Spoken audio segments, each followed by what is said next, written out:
Welcome to Prose Cons, a podcast by writers for writers, brought to you by Precipice Fiction. Precipice Fiction would like to acknowledge the people of the Eora and Durag nations as the original custodians and storytellers of the land this podcast was created on. Hello and welcome to Prose and Cons, a Precipice Fiction podcast, the podcast where sometimes as writers we feel like prose and other times we feel a lot more like cons. With me today here I have Podrick Boylan, Paddy Boylan. Oh, I guess you could use that name. Yeah, hi, I'm Paddy Boylan. I'm an editor, technical writer, writing teacher, and creative writer. Awesome. Also, I have James Healy here.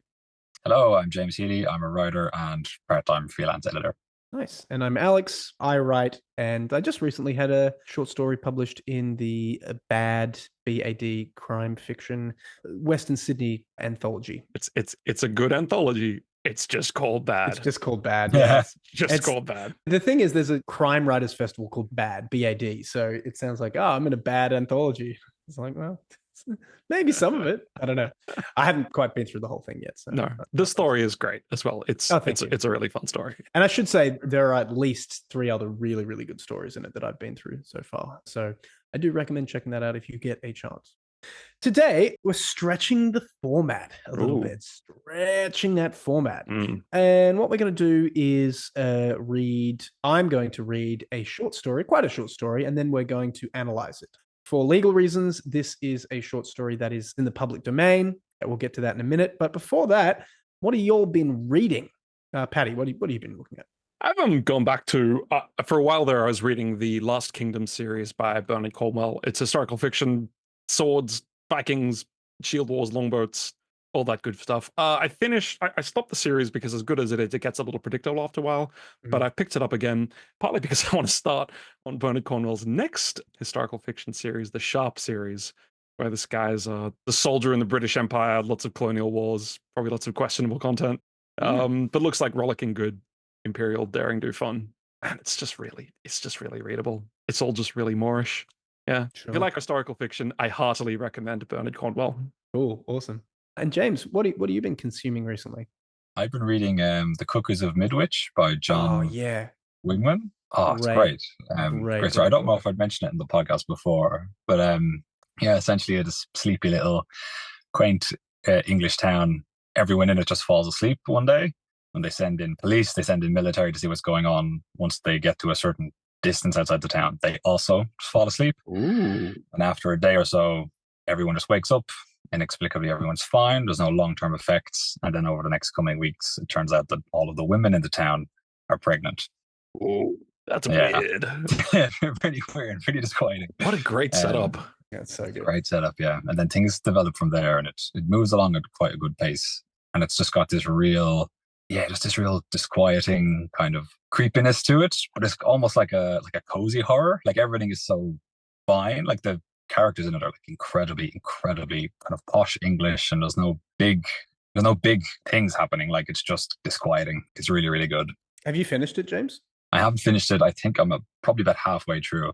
I'm kind of taking my time with it because I'm just enjoying it so much. Yeah. I won't spoil it. I definitely won't. But the ending is really good. Also, like he's got a big 3, like that, the Chrysalids, and also Day of the Triffids are all like just the absolute most top shelf sci-fi you've ever read. I didn't know the Chrysalids was done by the same person that did Day of the Triffids. Yep. Well. Okay. Got some other stuff that's like mid-tier sci-fi, like still worth a read, but is not quite there. But yeah, those 3 are just right up the park. I actually thought Day of the Triffids went on a bit long. I think it could have been hard. Day of the Triffids is perfect. Yeah. Perfect. And it's actually like sort of the material for, what is it? Day of the Dead. And no, not 28 days later. 28 days later. Yeah, if you follow that arc, it's very similar. Which is a great movie as well. And I have been reading a book that I was just proclaiming to the lads just before, called The Ruins by Scott Smith, which is one of the best psychological horror books I think I've ever read, and has actually inspired me to start writing my own sort of one now. I've started that. I've written about 5,000 words of it already, which is pretty fun. And it feels like a fully fleshed out concept that this felt like the last puzzle piece I need to like get this idea together, which is really good. It's an interesting book. It doesn't really have chapter breaks. It just starts, And the only kind of break you get is changing between the characters' perspectives. There's 4 point of view characters, and they're not like the most likable characters, but they are very well drawn. So I'd really recommend that if you're a fan of kind of eldritch or psychological horror, I'd say. And with that, we're going to start looking at a story. So the one that I selected today, I actually selected another one and told these guys to read it, which they dutifully did. And then I was like, actually, no, that sucks. I don't want to read that. And then I chose another one, which is this one here. So this is The Wish by Roald Dahl. Under the palm of one hand, the child became aware of the scab of an old cut on his kneecap. He bent forward to examine it closely. A scab was always a fascinating thing. It presented a special challenge he was never able to resist. Yes, he thought, I will pick it off, even if it isn't ready, even if the middle of it hurts, even if it hurts like anything. With a fingernail, he began to explore cautiously around the edges of the scab. Gross. Yeah. He got a nail underneath it, and when he raised it, but ever so slightly, it suddenly came off. The whole hard brown scab came off beautifully, leaving an interesting little circle of smooth red skin. Nice. Very nice indeed. He rubbed the circle, and it didn't hurt. He picked up the scab and put it on his thigh and flipped it with a finger so that it flew away and landed on the edge of the carpet. The enormous red and black and yellow carpet that stretched the whole length of the hall and the stairs on which he sat to the front door in the distance.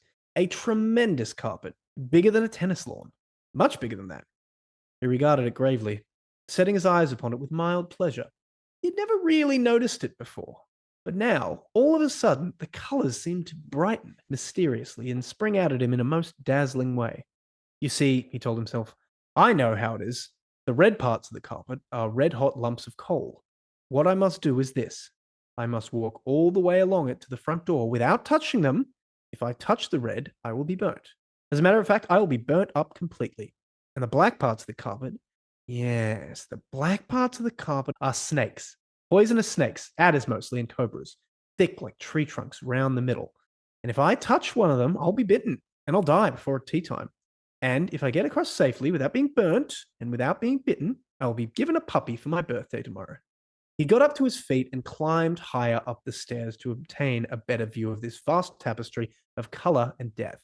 Was it possible? Was there enough yellow? Yellow was the only color he was allowed to walk on. Could it be done? This was not a journey to be undertaken lightly. The risks were far too great for that. The child's face, a fringe of white gold hair, 2 large blue eyes, and a small pointed chin peered down anxiously over the banisters. The yellow was a bit thin in places, and there were 1 or 2 whitish gaps, but it did seem to go all the way along to the other end. Someone who had only yesterday triumphantly traveled the whole length of the brick path from the stables to the summer house without touching the cracks, this carpet thing should not be too difficult. Except for the snakes. The mere thought of snakes had a fine electricity of fear running like pins down the back of his legs and under the soles of his feet. He came slowly down the stairs and advanced to the edge of the carpet. He extended one small, sandaled foot and placed it cautiously upon a patch of yellow. Then he brought the other foot up, and there was just enough room for him to stand with the 2 feet together. There, he'd started. His bright oval face was curiously intent, a shade whiter perhaps than before, and he was holding his arms out sideways to assist his balance. He took another step, lifting his foot high over a patch of black, aiming carefully with his toe for the narrow channel of yellow on the other side. When he had completed his second step, he paused to rest, standing very stiff and still. The narrow channel of yellow ran forward unbroken for at least 5 yards, and he advanced gingerly along it, bit by bit, as though walking a tightrope. Where it finally curled off sideways, he had to take another long stride, this time over a vicious-looking mix of black and red. Halfway across, he began to wobble. He waved his arms around wildly, windmill fashion, to keep his balance, and he got across safely and rested on the other side. He was quite breathless now, so tense he stood high on his toes at all times, arms out sideways, fists clenched. He was on a big, safe island of yellow. There was lots of room on it, he couldn't possibly fall off. And he stood there resting, hesitating, waiting, wishing he could stay on this big, safe yellow island. But the fear of not getting the puppy compelled him to go on. Step by step, he urged further ahead, and between each one he paused to decide exactly where he should put his foot. Once he had a choice of ways, either to the left or right, and he chose the left because, although it seemed the more difficult, There was not so much black in that direction. The black was what made him nervous. He glanced quickly over his shoulders to see how far he had come. Nearly halfway, there could be no turning back now. He was in the middle and he couldn't turn back and he couldn't jump off sideways either because a patch of red lay ahead of him. And he felt that odd, sickening surge of panic in his chest, like last Easter time, that afternoon when he got lost all alone in the darkest part of Piper's Wood. He took another step, placing his foot carefully on the only little piece of yellow within reach. And this time, the point of the foot came within a centimeter of some black. It wasn't touching the black. He could see it wasn't touching. He could see the small line of yellow separating the toe of his sandal from the black. But the snake stirred as though sensing his nearness and raised its head and gazed at the foot with bright, beady eyes, watching to see if it was going to touch. I'm not touching you. You mustn't bite me. You know I'm not touching you. Another snake slid up noiselessly behind the first, raised its head up. Two heads now, two pairs of eyes staring at the foot, gazing at the little pink place just below the sandal strap where his skin showed through. The child went high up on his toes and stayed there, frozen stiff with terror. It was minutes before he dared to move again. The next step would have to be a really long one. There was this deep, curling river of black that ran clear across the width of the carpet, and he was forced by his position to cross it at the widest part. He thought first of trying to jump it, but decided he couldn't be sure of landing accurately on the narrow band of yellow on the other side. He took a deep breath, lifted one foot, and inch by inch, he pushed it out in front of him, far, far out. Then down and down until at last the tip of his sandal was across and resting safely on the edge of the yellow. He leaned forward, transferring his weight to his front foot. Then he tried to bring the back foot up as well. He strained and pulled and jerked his body, but the legs were too wide apart, and he couldn't make it. He tried to get back again. He couldn't do that either. He was doing the splits, and he was properly stuck. He glanced down now and saw this deep, curling river of black underneath him. Parts of it were stirring now and uncoiling and beginning to shine with a dreadful, oily glister. He wobbled, waved his arms frantically to keep his balance, but that seemed to make it worse. He was starting to go over. He was starting to go over to the right. Quote, slowly, he was going over, then faster, and at the last moment, instinctively, he put out his hand to break the fall. And the next thing, he saw this bare hand of his going right through the middle of a great glistening mass of black, and he gave one piercing cry as it touched. Outside, in the sunshine, far behind the house, the mother was looking for her son. And that's it. Oh. Yeah. Oh, and that's the end. That's the story. Yeah. Okay. So, yeah. So I remember reading this story as maybe a young adult and going through it and just thinking like, wow, he's just so accurately captured this sense of childlike, because we've all played, those games where you're like, oh, I have to get this in, or like, I won't get anything for Christmas or something like that. Those silly games you play as a kid? Yeah, the white tiles of lava. Yeah, exactly. Yes. And there's this whole world there, like that just within it, like, and even the scab bit at the beginning, like he's just so consumed with these items of play, like he's just like, well, this is scab, and the game is I have to get it off without like, even if it hurts. He's kind of simulating these adult sensations or ideas in this very limited way. It feels like the beginning of a book. There's a lot of context here that we're not privy to, and I think is just implied in it, which is just really cool. It's like the perfect in media res story, I think. Yeah, I really enjoyed it. I thought it was a great, how would I describe it? He drops you into like a whole lot of action, and even though it's sort of a self-imposed make-believe situation, you still feel the drama of it because of the way it's written. So I thought it was brilliant. It was a brilliant example of creating drama and creating tension and high stakes out of nothing really. Literally nothing. It was very good. Yeah, high stakes out of yellow snakes. Yeah, exactly. Yes, absolutely. Yeah, and again, as you said, something relatable because I think every kid has played that game in some form or another. But he gets really invested in it by the end. Like he's really like in this fantasy by the end. He's like, oh no, I'm gonna like. He actually screams at the end. Like but then it's just like, and then his mum tried to find him. It's just, I love how it just sucks you out of it at the end. There, he's like, oh yeah, and then his mum was around the corner. Like, it's so good. Especially playing with the scab, like as gross as that was. Like, we've all been like prepubescent boys, and they're gross creatures. I didn't like it as much as you guys. It did really capture that mindset, and it really put me there, but I didn't feel the stakes personally. I didn't feel like any of it was of much consequence, which doesn't really matter because it's just like a playful little story. Like, it's fine. It's perfectly fine.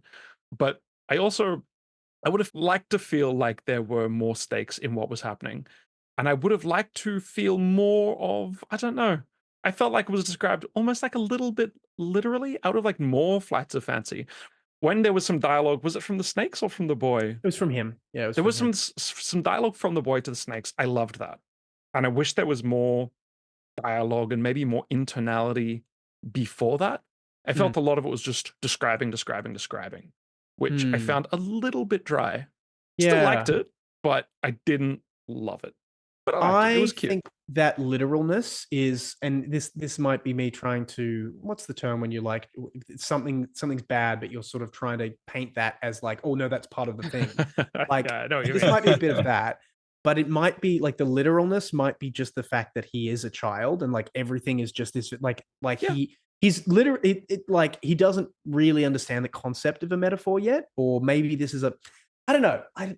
This feels to me like I said, the beginning of a novel. It feels like some sort of introductory thing to this person's inner world, or like I don't know. Yeah. Like but it's just this very contained little moment, which is fun. But yeah, I think the literalness is part of him just being like, no, I'm literally a child. Like I'm going on an adventure. I have to create it for myself. So like he doesn't have the capacity for that sort of introspection, I think. At that age. That's how I took it.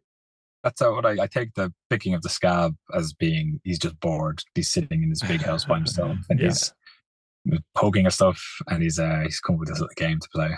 I think the introduction of the puppies and him saying, oh, if I go back, I don't get the puppies, and if I go ahead, I do get the puppies. I thought that was a bit odd because kids tend to just play those games without creating inventive stakes. Maybe that was creating the stakes. Well, I think that was kind of like I guess artificial stakes to give it something, whereas I think he'd just play those games. Certainly in my experience, just playing those games out of nothing. But then I guess as a story, it wouldn't have had. It needed some kind of stakes or something for the child at least to believe that there was something going on. Yeah. So I want to know, what is the context of this kid? Like, what has brought him to this point? Like, is he literally just a kid who's like?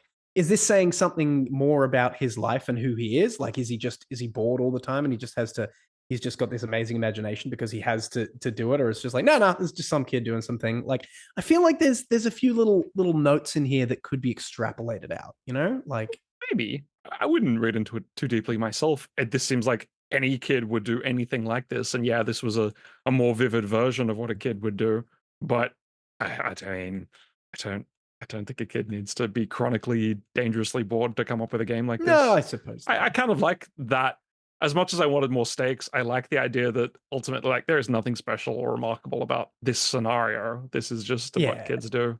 Yeah, I actually really love the description of the scab. That was good. When he describes the little red mark at the end, and you're like, and the satisfaction of being like, yeah, it's done. Like, you don't have to worry. Like, that was just that it perfectly captures that like childlike little dopamine thing of like, yeah, like this scab is ready to go. I don't have to, I don't know. Agreed. That was actually my favorite part of the story, to be honest. Really? It was. Yeah, I thought it was small, self-contained, and it was like that was a perfect slice of life. Yeah, it's like one of those little 2-second story things. Yeah. It's just literally like a paragraph.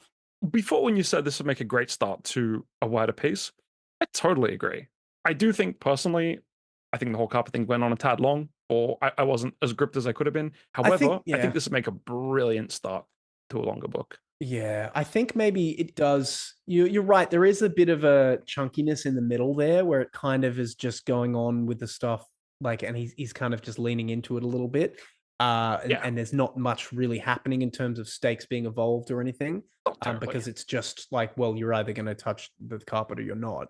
So yeah, I do think that could have been workshopped a little bit. But yeah, no, I love that bit at the end, just where he's like, he just falls screaming into a pit of snakes, and then his mom's like, oh, where are you? Like, I just love that. It's like a smash cut, it's a smash cut in a movie where. You guys familiar with the concept of a smash cut? No, what's a smash cut? So it's like where you have something happening and then it immediately cuts to something totally different. And if you're clever, you can do it in a way that sort of mirrors. I can't think of an example. Okay, I know what you mean. Like, there's a massive fist fight or something happening, then it just cuts to someone folding laundry. Yes, and it's quite comical, something like that. Yeah, okay, that's exactly right. Yeah, it was a literary smash cut. I agree. As a writing exercise, I guess we could say that it was really good to try to make drama or make action out of nothing, to make someone doing something kind of mundane into something a little bit more interesting. even just for writers to kind of practice this in like little short story, little excerpts. If we're going to look at it as an action scene that gets a little dry in the middle, I think that's because there's not really a sense of progress. And even though he's hopping from one thing to the next, there's not really an obstacle that comes in to affect his way of getting to that end point. So that, I think, is why it gets dry in the middle for any of the writers there trying to figure out how to do an extended action scene if it's have a sense of progress and obstacles coming in. Okay, well, I agree. Here's a good little thing, a little exercise to stretch this format a little further. How would you improve this story? What would you do to fix that little dry spot in the middle, James? And I want to ask you first because I know you are particularly good at restructuring things. Oh, thank you. I feel like that's one of your strengths. I guess in its setup, it's quite simple. He's just trying to get from A to B. I'm wondering if you were to introduce something like in order to get through a tricky part of carpet, he might climb onto something, and then what he climbs onto is unstable. And now you've introduced potentially real stakes into what this child's game has now developed into something where the child might actually topple something over or even break something and get in trouble. I like that. That's good. Yeah, that's true. Yeah. It's like it's elevating the stakes in a way that's beyond just the purely imaginative. Like I would like to, which is cool. I'm trying to think if there's a way to keep that within that same level of fantasy, childlike stakes, and still elevate it. Like maybe he notices there's this sounds really trite, but like there's another section that's kind of grayed out or that's a little bit faded at something, and it's like, oh, that's this other thing that I have to deal with. But I'm wondering if that's just like piling onto the layer cake. You know what I mean? It could be. That would still be like a little twist.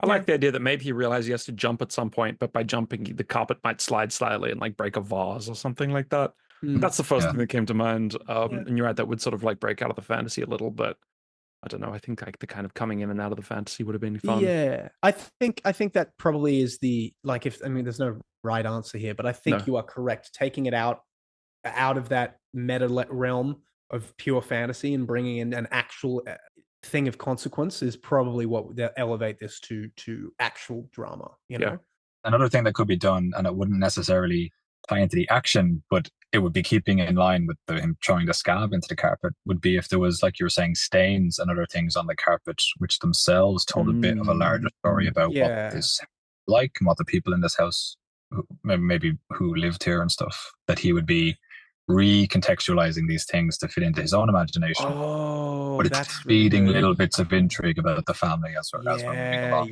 Yeah, so it still stays within the fantasy, but the meta picture of it is we're learning about this like there's some sort of like burn marks or exactly, or like blood on there or something. I mean, totally, that's quite good. It doesn't have to be taken to a dark place. No, it doesn't have to be like the red wine stains from the alcoholic parent. I mean, of course, but it's okay to just have it wholesome. Well, it is quite. It is quite wholesome as it is. It's very wholesome. It's very wholesome, which is interesting because not a lot of his stories do have this sense of wholesomeness. Like I know he is a children's author as well, but most of his short stories for adults involve like violence or murder or something. Most of his children's stories involve violence in some way. True. Yeah, that's kind of what makes them good. You know. Yeah. Kind of dark. Yeah. Yeah, that's what made them fun, I think, as a child. There was something almost transgressive about them. Yeah, he's willing to meet you kind of halfway. He's like, look, I know you're not an adult, but like, here's something a bit spooky. Yeah. I didn't hate the story. I didn't. I was just being overly critical because we can and we're here. It was a really fun story, and if one of you guys wrote it, I'd be like, that was great. But yeah. It's definitely not a perfect story. And he does have some, like the one I keep telling you about, Parsons Pleasure, I would argue is actually a perfect story. It's pretty incredible. I recommend reading it if you get the chance, even if you know the spoiler, because it's just so well done. I probably am going to read it myself later. Cool. All right. So that was The Wish by Roald Dahl. It's actually interesting. We didn't really talk about the title at all. The Wish. That's what it's called. I have no idea what would be called. The Wish. I'm not sure where he. I guess it was The Wish for the puppies, right? I guess so. Yeah. Anyway, that was The Wish. If you've liked this episode and would like to hear more, obviously we have a whole back catalog of stuff to listen to. We would really appreciate if you would leave us a rating and review on iTunes, Podbean, Apple Podcasts, whatever you can. That would be great. We see them all, and they mean a lot to us.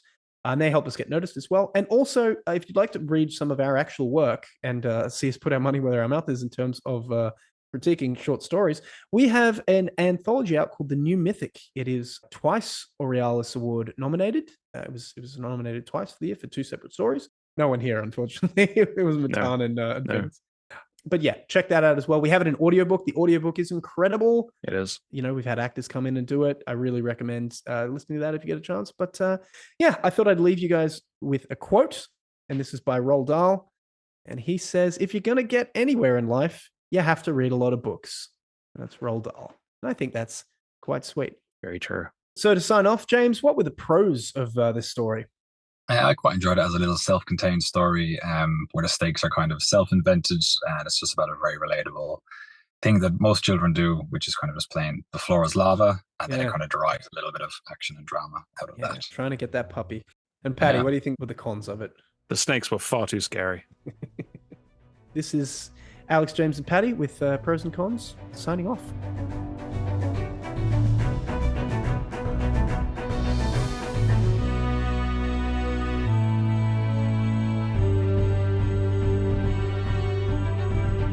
You're listening to Pros and Cons, the Precipice Fiction podcast.